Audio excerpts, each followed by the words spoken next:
China's mysterious case, the floating corpse, and 98 days to solve the crime.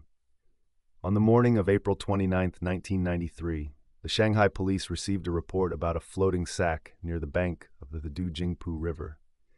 When sanitation workers retrieved it, they were horrified to discover the naked body of a woman inside.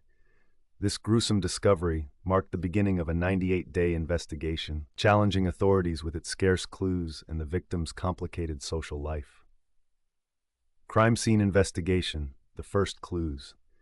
An autopsy revealed that the victim was around 40 years old and had suffered 15 stab wounds from a sharp object.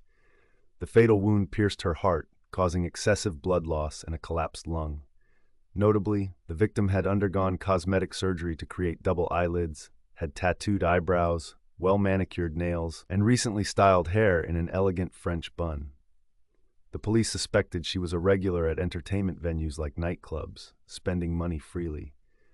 However, the simple hair tie used to secure her bun suggested she was not exceptionally wealthy, perhaps a frequent visitor to mid-tier or low-end nightclubs.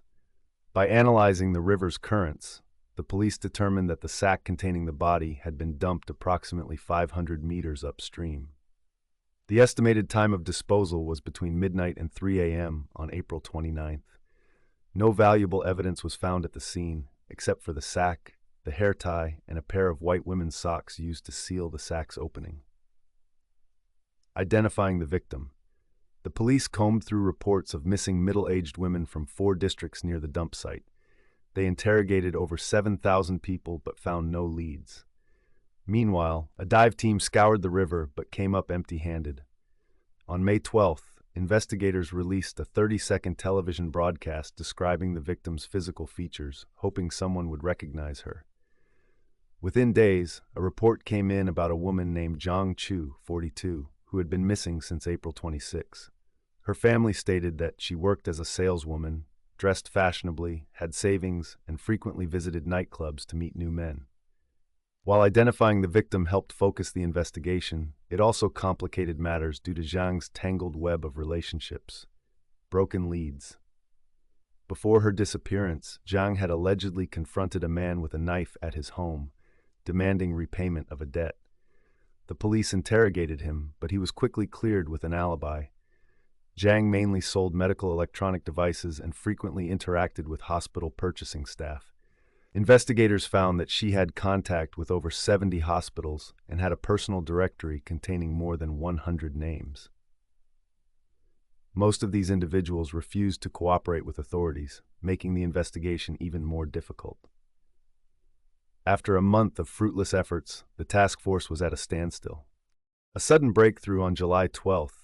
A female factory worker reported an unusual conversation with a man she had met at a nightclub. As they grew closer, he confided that the woman found in the river was his ex-girlfriend, sighing in apparent sorrow.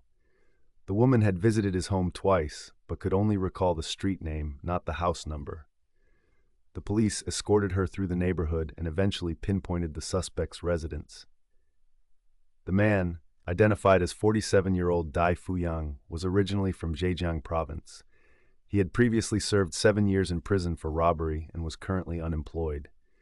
After divorcing 8 years prior, Dai regularly frequented bars and nightclubs, targeting women for one-night stands. Witnesses confirmed that Zhang had visited Dai's home, making him the prime suspect. However, Dai was not in Shanghai at the time.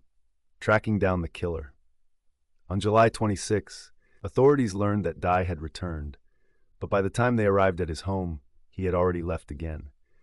Rather than risk alerting him, the police set up a stakeout, waiting over 20 days for his return.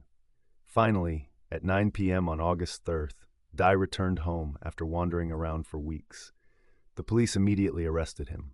At first, Dai denied knowing Zhang. A search of his home revealed blood splatters on a drawer, scratch marks on the wall, and personal items belonging to Zhang, including her bus pass and wristwatch. DNA tests confirmed that the blood matched Zhang's.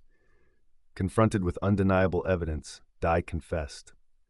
The confession and justice served. According to Dai, he met Zhang at a nightclub in March 1993.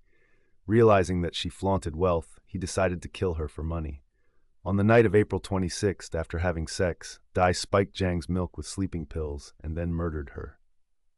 In the early hours of April 27th, he stuffed her body into a sack, loaded it onto a cargo tricycle, and dumped it into the river at a secluded spot upstream.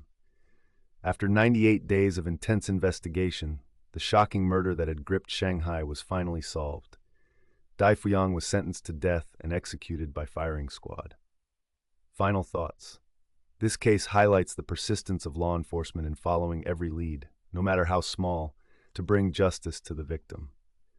It also serves as a cautionary tale about the dangers of trusting strangers, especially in high-risk environments like nightclubs. What are your thoughts on this case? Leave a comment below. Don't forget to like and subscribe for more true crime stories.